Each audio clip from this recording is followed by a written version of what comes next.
Coach Corey Wayne, and this is my video coaching newsletter. And the topic of today's newsletter is going to be pre-qualify your lovers. Much like if you want to buy a house, you got to go get pre-qualified for a loan. You want to pre-qualify your lovers. Most people put very little thought into the people who they date. They're just like, oh, they're pretty, they're cute, they have a great body, the sex is great, and that's it. It doesn't go any further than that. Or I'm really attracted to that person. And you don't ever look at everything else. It's a bad way to go. You're just asking for trouble. So I got a quote that I wrote on this topic, and then we're going to go through an email from a viewer who basically goes into detail on how my work has changed him and his approach over the past year and a half. And it's a really great success story. Because I know a lot of you like success stories of how men and women have successfully applied what I teach and created great strides and great success in their life. And so the quote says, people put more thought and research into buying a car than they do in the people they date and have relationships with. Most of your happiness or your misery is going to come from the people who you date and spend your time with. Everyone should have a list of standards and character traits that are minimally acceptable to them in order to properly pre-qualify who deserves and does not deserve to be in their lives. This will ensure that you only attract and keep people in your life who offer exactly what you are looking for, so you can fall in love with who they really are instead of erroneously falling in love with their potential. So let's go through his email. He says, hey coach, I wanted to drop you an email for the first time to thank you for the work you do. It has really changed my life. I've been following you for a year and a half, and I've read the book 8 times. 10 to 15 times. I've used other systems in the past which brought me results, but I was still too aggressive and a sore loser when things didn't go my way. When you did that, all you were doing is expressing weakness, expressing that you didn't feel good enough. You allowed those situations, you allowed rejection to diminish you. And even when you get rejected, you should always feel as if it's a win. Why? Because you risked something. You put yourself out there. That's what you owe women. You got to at least fucking show up in life. He says, I'm a good-looking guy. I go to the gym 4 times a week, and I also train in boxing. I've worked in sales for a long time. People have told me I have lots of confidence on the phone, but I was still having a hard time carrying that over to my face-to-face interactions. Since getting into your work, it has really allowed me to become smooth, indifferent, and to take each interaction as an experience not to take too personally. It's like one of the things that Wayne Dyer said many years ago that I love. He says, don't take yourself so goddamn seriously.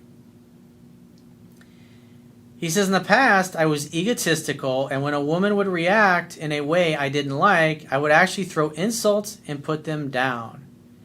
Yeah, that just made you look like a pathetic, weak bitch. Not a good way to go. Because even if you get rejected, you walk away with a smile on your face. She's going to have a smile on her face because you made her feel beautiful because you approached her, even if she had to turn you down.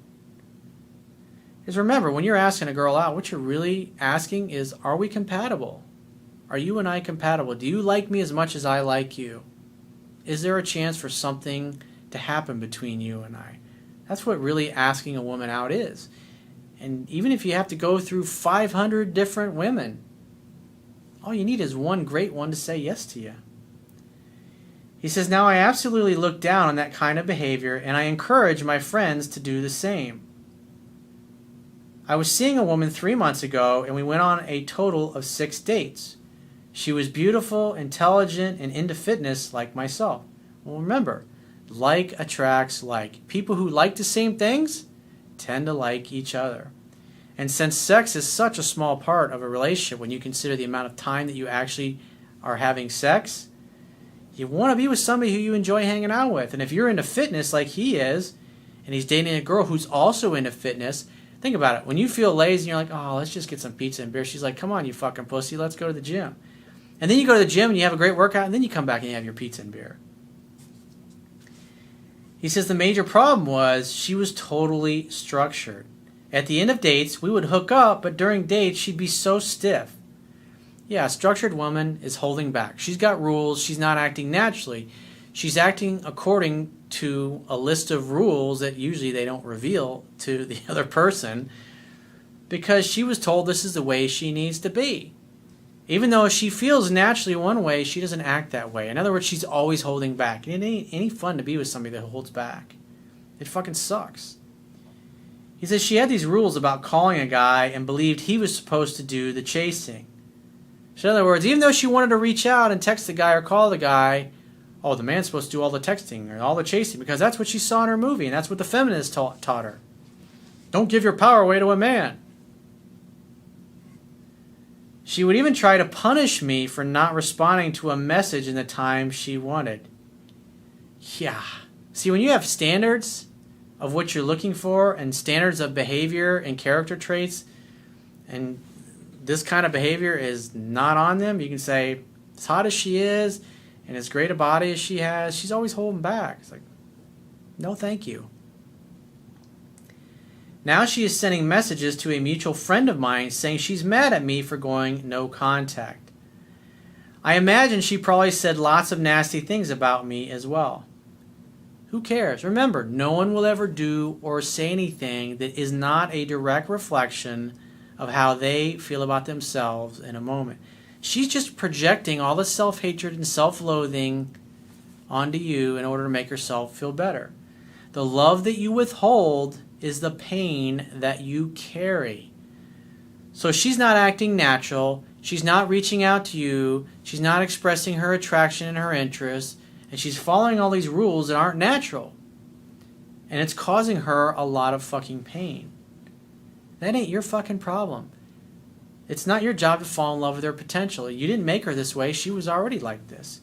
You deserve a woman who is just as natural and who is just as comfortable being herself and acting upon her natural desires and impulses and what's in her heart as you are.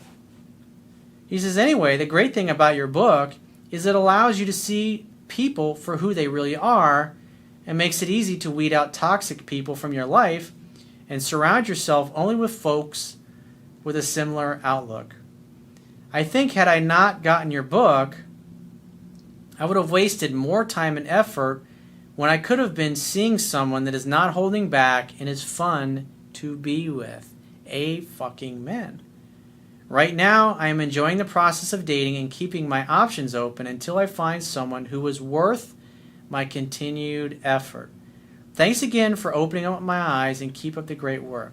So what's interesting about this is that he's acting like a guy who has lots of choices and lots of options, and therefore he can be selective. Why? Because he has lots of choices and lots of options. Guys that don't know the things that I teach, they be putting up with this bullshit from this girl and thinking that they can't do any better and this is what their lot in life is. And all they do is make themselves miserable and she continues to be miserable. And eventually, I mean, at some point this woman's going to learn, hopefully, that the way she's showing up in life is just gets in the way of her enjoying herself and having a great relationship. Maybe it happens when she's 80. Maybe it happens in another year or two. Maybe it happens in the next 6 months. But it's not your job to fix her. And it's not your job to wait around for her to get her shit together, because that would simply be falling in love with her potential. The bottom line is it's not fun being with her because she's not natural. And she's holding back. And you want to be with someone who can just be crazy and freaky just like you are when you're together and enjoy the gift and the blessing of your mutual attraction and your mutual interest. It's the difference between he has an abundance mindset now, whereas he used to have a scarcity mindset. And in the past, he would have put up with this shit. But now, because he knows he can create more options and more choices, he's not going to wait around. He's not going to put up with this shit. He's left the picture. Elvis has left the fucking building. So if you'd like to get my help personally, the quickest way is to book a paid phone, Skype, or email coaching session with yours truly. You can choose any of those options by going to my website, clicking the products tab at the top of your screen, and just follow the instructions for booking whichever option works best for you. And I will talk to you soon.